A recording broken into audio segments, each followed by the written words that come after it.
I turned 26 years old not too long ago, rightfully in the heart of my 20s. Like most people, the last few years have involved many big changes. I've studied, worked, had new relationships, and travelled as much as I could. But not a moment goes by that I don't wish to be a few years younger. Yet here I am, slowly approaching a new era in my life, in a world that feels very different from how it used to. I've been in Japan recently, slowly working my way through the big cities and into the countryside. Coming here has given me the chance to take a break from my life in Australia without running completely away from it.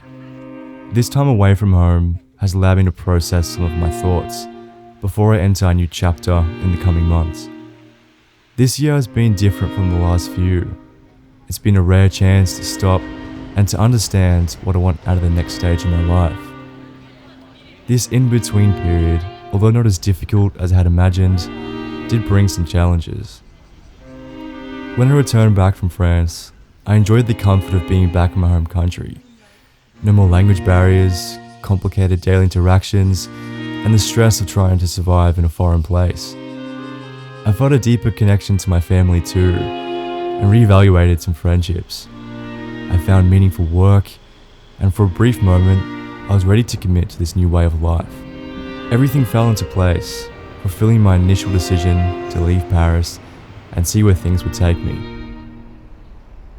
But as the months went on, I could feel this shift back into a more regressed version of myself.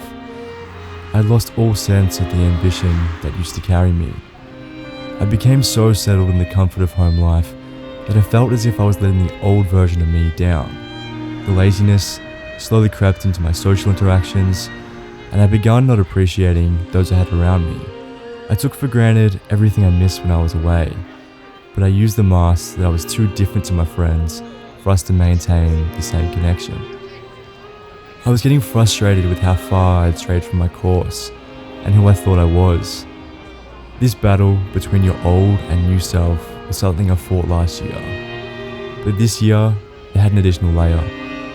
My new self became my old self, and it was hard to reconcile what that meant. The person I was in Paris was more vibrant, less judgmental, and more alive than the one sitting here now. And no matter how hard I tried, I struggled to find that same version of me this year. But slowly, I realized something. I was never going to recapture the same feeling as I did at 24 years old, living alone in Paris. I have a different way of interacting with the world now, and that brings a whole new mindset. But it's because of this reflective period that I'm now able to see where mistakes were made. Maybe you're in this phase of your life right now, this in-between period. You've come off a monumental time in your life, and now you're left wondering, what's next? You question if things have already peaked, and how do you return to that feeling while still progressing forward? I can say that I understand. The frustration, the emptiness, and maybe in some cases, even the depression. But all of this is just a fleeting feeling. Eventually, like all things do, they pass. I can't tell you when or what causes them to go away, but at some point, something or someone may come along in your life, taking you on a course that maybe you never expected. It may not even be noticed right away.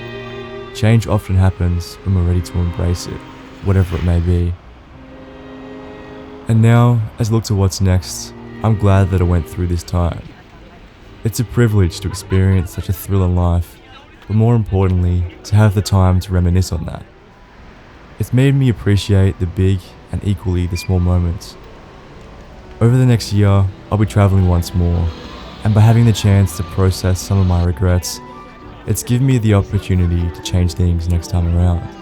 I don't have to go back into the past to get things right, because the wrongs make us what we are. No matter where you are in your life, I hope you can find some answers to the questions you've been facing. There won't always be this lingering uncertainty, that I'm sure of. I don't know exactly what the next year will bring. I know the place I'm going and some of the people I will see, but the feeling of welcoming the unknown is what I've been searching for all this time, and I'm ready to see what that brings.